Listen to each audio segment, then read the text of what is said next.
Hello everyone. आज हम business organisation का चैप्टर नंबर 1 स्टार्ट करेंगे। चैप्टर का नाम है डोमेस्टिक ट्रेड यानी कि देशी व्यापार। इसको हम आंतरिक व्यापार, घरेलू व्यापार, इंटरनल ट्रेड आदि नामों से भी जानते हैं। इस चैप्टर को हमने 2 पार्ट्स में डिवाइड किया है। आज हम इसके बेसिकली 5 टॉपिक्स को क्लियर करेंगे।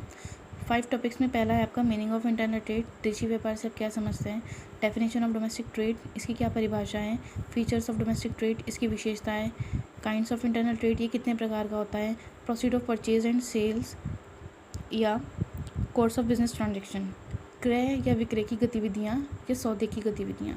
इन 5 टॉपिक्स के बारे में हम एक्सप्लेन करेंगे। फर्स्ट टॉपिक हमारा आता है मीनिंग ऑफ इंटरनल ट्रेड यानी कि देशी व्यापार का क्या अर्थ है। देशी व्यापार किसी भी देश की सीमाओं के अंदर होने वाला व्यापार हमारा देशी व्यापार कहलाएगा। फॉर एग्ज़ाम्पल, हम दिल्ली के रहने वाले हैं और हम जो ट्रांजैक्शन कर रहे हैं वो मुंबई कर रहे हैं, बॉम्बे, तो ये दोनों हमारे इंडिया के अंदर आते हैं, उस देश की सीमा के अंदर आते हैं। तो देश की सीमा के अंदर होने वाला ट्रांजैक्शन हमारा क्या कहलाएगा, देशी व्यापार, डोमेस्टिक ट्रेड, इंटरनल ट्रेड, इस नाम से जाना जाएगा। अब जब वस्तु का क्रेता या विक्रेता एक ही देश का होता है तो उसे विदेशी व्यापार कहा जाता है। इसको अदर लैंग्वेज में हम इस तरह से भी लिख सकते हैं, ठीक है। इस व्यापार का क्षेत्र देश की सीमाओं तक ही रहता है, यानी कि कंट्री के अंदर की ट्रांजैक्शन हम कर सकते हैं। लेकिन अगर वो ट्रांजैक्शन हमारी कंट्री के बाहर हो गई तो उसे हम देशी व्यापार नहीं बोलेंगे, उसे हम विदेशी व्यापार बोलते हैं। तो इसका जो एरिया होता है वो देश की सीमा के अंदर होता है और भुगतान भी देश की मुद्रा में ही होता है। जब क्रेता और विक्रेता दोनों एक ही देश के नागरिक हैं, एक ही देश के व्यक्ति हैं, व्यापारी हैं, तो उसका जो पेमेंट होगा वो उसी देश की मुद्रा में होगा। तो ये इसका मीनिंग है। फिर एक बार दोबारा से देख लेते हैं। किसी भी देश की सीमाओं के अंतर्गत होने वाला व्यापार हमारा देशी व्यापार या आंतरिक व्यापार कहलाता है। इसमें क्रेता और विक्रेता दोनों एक ही देश के नागरिक होते हैं। उनका जो लेन देन का सिस्टम होता है वो उसी देश की सीमाओं के अंदर होता है। भुगतान भी उनका देशी मुद्रा में ही किया जाता है। Meaning clear. सेकंड टॉपिक हमारा जो आता है वो है डेफिनेशन ऑफ डोमेस्टिक ट्रेड, यानी कि आप इसको किस तरह से परिभाषित करेंगे। इसकी परिभाषा किसी भी व्यापारी, लेखक या किसी के द्वारा सर्टिफाइड नहीं की गई है, क्योंकि पर्टिकुलर डेफिनेशन इसकी नहीं बताई जा सकती। तो डेफिनेशन में हम इसका मीनिंग ही बता सकते हैं कि किसी देश की सीमाओं के अंतर्गत होने वाला व्यापार देशी व्यापार कहलाता है। ना तो बुक में इसकी डेफिनेशन दे रखी है और ना ही एग्ज़ाम में इसकी डेफिनेशन कंफर्म की जाती है। आप ध्यान रखेंगे, मीनिंग ही मोस्टली आपसे पूछा जाता है। डेफिनेशन तो मैंने इसलिए बताया क्योंकि अगर किसी का अर्थ होता है तो उसकी परिभाषा भी निश्चित तौर पर बताई जाती है, बट डोमेस्टिक ट्रेड की कोई डेफिनेशन नहीं है। इसमें हम केवल मीनिंग को ही जानेंगे, तो डोमेस्टिक डेफिनेशन इसका नहीं है। थर्ड टॉपिक पर आते हैं, इसकी फ़ीचर्स, क्या विशेषताएं हैं इसकी। मेनली इसकी 5 फीचर्स हैं। इन 5 फीचर्स से एक्स्ट्रा इसका कोई फीचर नहीं है। पहला इसकी विशेषता है व्यापार देश की सीमाओं के अंतर्गत ही होगा, यानी कि क्रेता विक्रेता दोनों एक ही देश के नागरिक हैं, उनका लेन देन उसी देश की सीमा में होगा। अगर हम चेन्नई से मुंबई ट्रांजैक्शन करते हैं, यूपी टू दिल्ली ट्रांजैक्शन करते हैं, यूपी टू चेन्नई ट्रांजैक्शन करते हैं, तो वो हमारा क्या व्यापार देशी के अंतर्गत आएगा। तो जो सीमाएं हैं वो देश के अंतर्गत आ रही हैं, तो वो हमारा किस तरह का व्यापार कहलाएगा, देशी व्यापार कहलाएगा। सेकंड, देश की मुद्रा में भुगतान, हमारा क्रेता विक्रेता दोनों एक ही देश के हैं, तो पेमेंट भी हमारी देश में की मुद्रा में ही की जाएगी। थर्ड पॉइंट आता है हमारा विभिन्न परिवहन साधनों का उपयोग। विभिन्न परिवहन साधन यानी मीन्स ऑफ ट्रांसपोर्ट्स कितने तरह के होते हैं, जल, थल, वायु, 3 तरह के होते हैं। अब इसमें आप कौन से ट्रांसपोर्ट का मीन करोगे, यूज़ करोगे।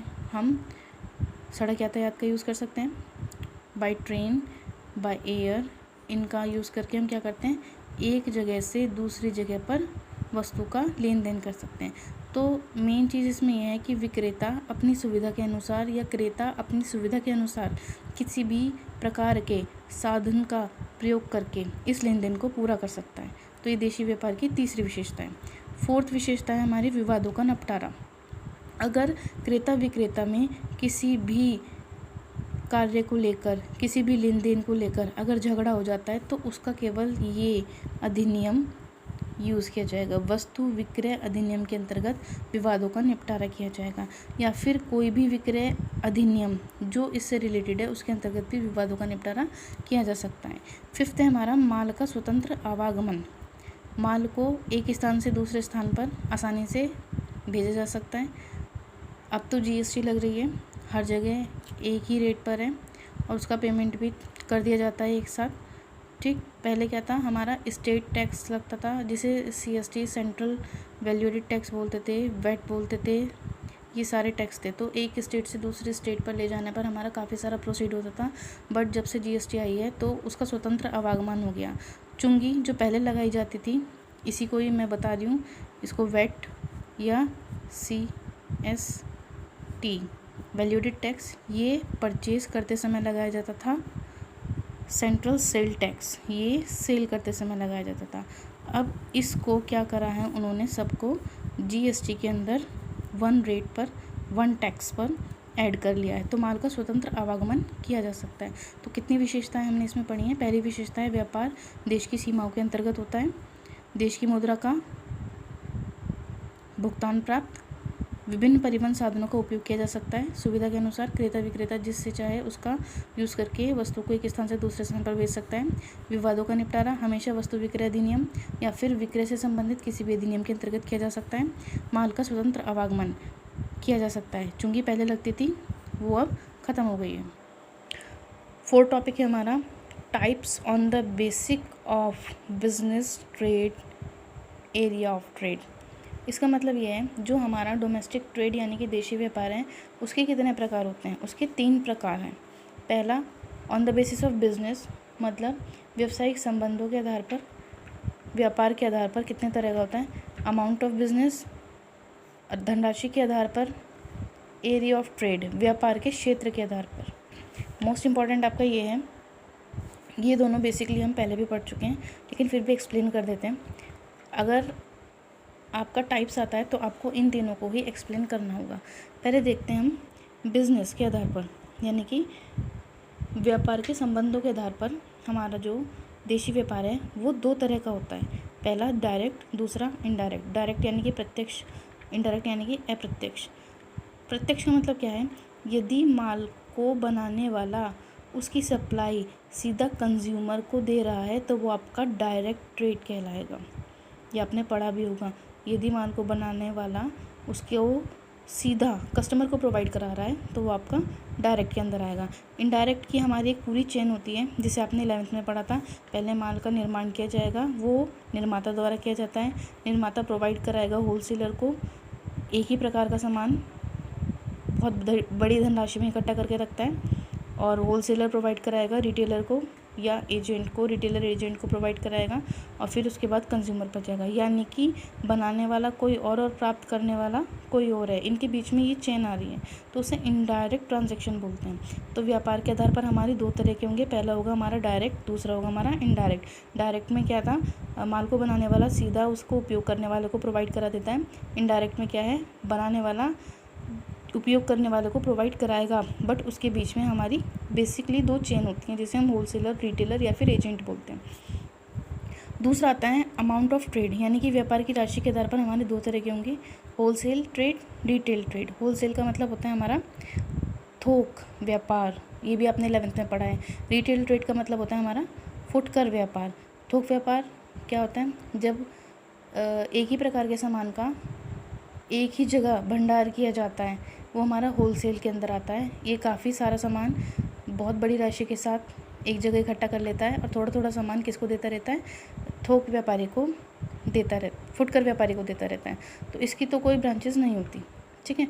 बट जो ये आपका रिटेलर ट्रेड है, यानी कि फुटकर व्यापार, इसकी काफ़ी सारी ब्रांचेस होती हैं।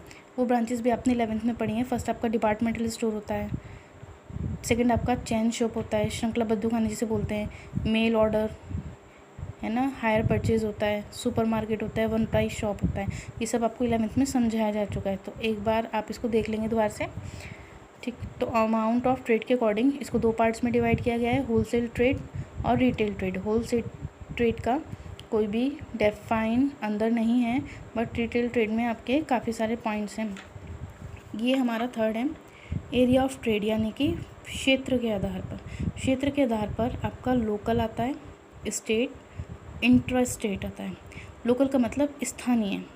स्थानीय क्या होगा, यानी कि आप माल का बनाने वाला और माल का उपयोग करने वाला दोनों ही लोकल एरिया में रहते हैं, एक ही एरिया में, एक ही सिटी में जैसे आप गंगानगर में रहते हैं तो माल को बनाने वाला भी गंगानगर में रहता है, माल को यूज़ करने वाला भी गंगानगर में रहता है, तो वो आपका लोकल ट्रेड के अंदर आएगा। सेकंड आता है हमारा स्टेट ट्रेड, इसे राज्य व्यापार बोलते हैं। एक ही राज्य की सीमा के अंतर्गत आने वाला व्यापार इसके अंदर आता है। यूपी में जितने भी राज्य हैं, अगर वो आपस में माल को खरीदने बेचने का काम करते हैं तो वो हमारा राज्य व्यापार के अंदर आएगा। तीसरा आता है हमारा इंटर स्टेट, इसे अंतर राज्य व्यापार बोलते हैं, यानी कि एक राज्य का दूसरे राज्य से लेन देन आपका इंटर स्टेट के अंदर आएगा।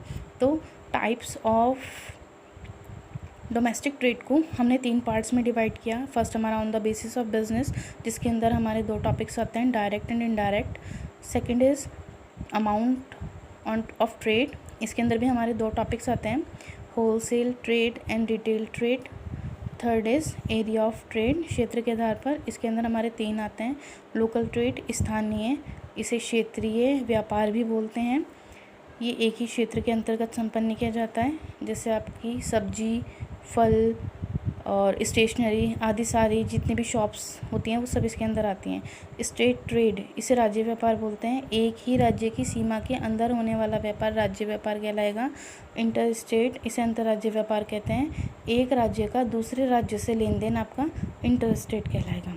तो ये काफ़ी इंपॉर्टेंट है, इससे क्वेश्चंस काफ़ी निकल के आते हैं।